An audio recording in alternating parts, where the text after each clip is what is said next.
কেকের ফটোটা দেখে আশা করি বুঝতে পারছো যে আজকের কেকটা হবে ডল কেক। তো পুরোটা ভিডিও আমি একদম শুরু থেকে শুরু করছি। স্পঞ্জ কীভাবে আমি ক্রিমটা স্টেপ বাই স্টেপ লাগিয়ে নিই, তারপর আমি কিভাবে ডলটাকে বানিয়েছি, পুরোটা কেক আমি পুরোটা ডিজাইন তোমাদের সাথে শেয়ার করছি।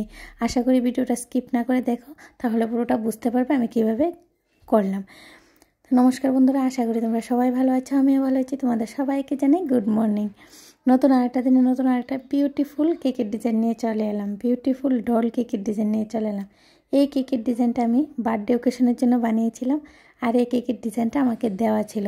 তো যেভাবে কেকের ডিজাইনটা ছিল আমি চেষ্টা করেছি সেইভাবে সেম টু সেম বানিয়ে দেওয়ার জন্য। তো আমি কেকের মধ্যে ক্রিমটাকে আগে ভালো করে লাগিয়ে নিচ্ছি। অনেক ভিডিওতে আমি এই জায়গাটা স্কিপ করি, কারণ ভিডিওটা অনেকটাই লম্বা হয়ে যায়।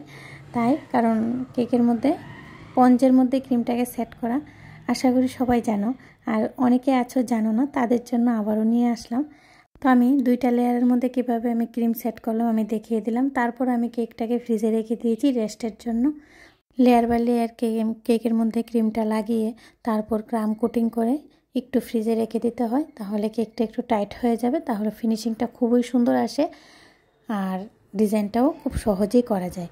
তো তার জন্য আমি ফ্রিজে রেখে দিয়েছিলাম কিছুক্ষণ রেস্টের জন্য। তো এখন আমি বের করে নিয়েছি, এখন ক্রিমটাকে ভালো করে লাগিয়ে ফিনিশিংটা দিয়ে দেবো।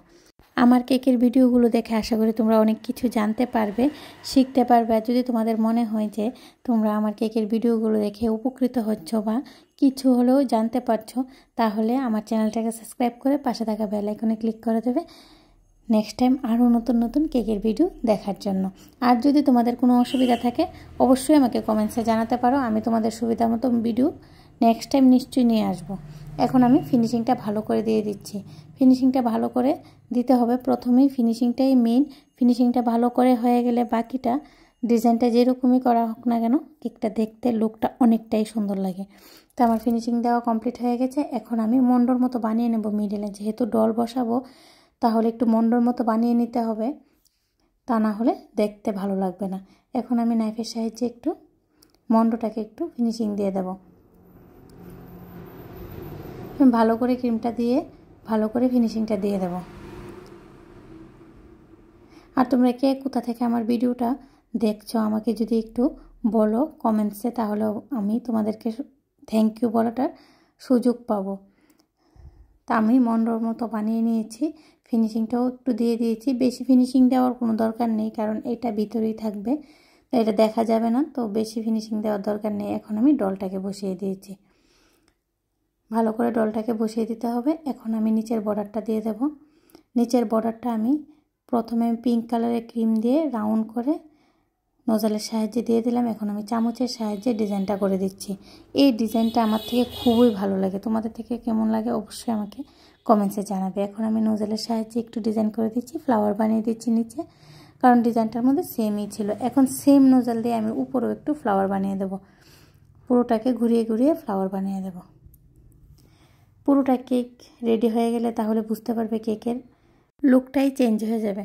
তো আমি বড় নোজালটাতেই ভেবেছিলাম যে উপরের ফ্রকটাও দিয়ে দেবো, কিন্তু দেওয়ার পর ভাবলাম যে দেখতে খুবই বিশ্রী লাগছে, তো আমি ছোটো নোজাল দিয়ে আবার পুরোটা ফ্রক উপরের ফ্রকটাও বানিয়ে দিয়েছি। এখন আমি হাতগুলো নামিয়ে বাকি কাজগুলো সেম নোজাল দিয়ে সেম কালার দিয়ে করে দেব।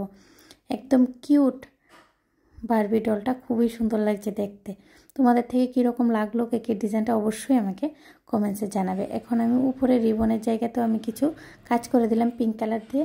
হ্যাপি বার্থডে টপারটা লাগিয়ে দিয়ে আমি আমার কেকের ডিজাইনটা কমপ্লিট করব। কিছু সুগার বল ছড়িয়ে দেবো, সিলভার কালারের মিডিয়াম সাইজের কিছু সুগার বল ছিল, তো আমি সুগার বলগুলো ছড়িয়ে দিচ্ছি। আমি উপরে ফ্রগের মধ্যেও কিছু সুগার বল দিয়ে দেবো, সাইডে নিচে বর্ডারটার মধ্যেও আমি কিছু সুগার বল ইউজ করব, আর পুরোটা কেকের মধ্যে আমি কিছু সুগার বল দিয়ে দেবো। সেম কালারের সুগার বল আমি পুরোটা কেকে ভালো করে দিয়ে দেবো, যেই জায়গাতে ছিল সব জায়গাতে আমি সুগার বল দিয়ে দেবো। এখন আমি নামটা লিখে দিচ্ছি। নামটা লেখার জন্য আমি এখানে চকলেট সিরাপ ইউজ করেছি, তোমরা চাইলে জেলও ইউজ করতে পারো। তো আজকের মতো এই পর্যন্তই। নেক্সট টাইম নতুন একটা কেকের ভিডিও নিয়ে তোমাদের সবার সাথে আবার দেখা হবে। সবাই ভালো থেকো, সুস্থ থেকো। রাধে রাধে ফ্রেন্ডস।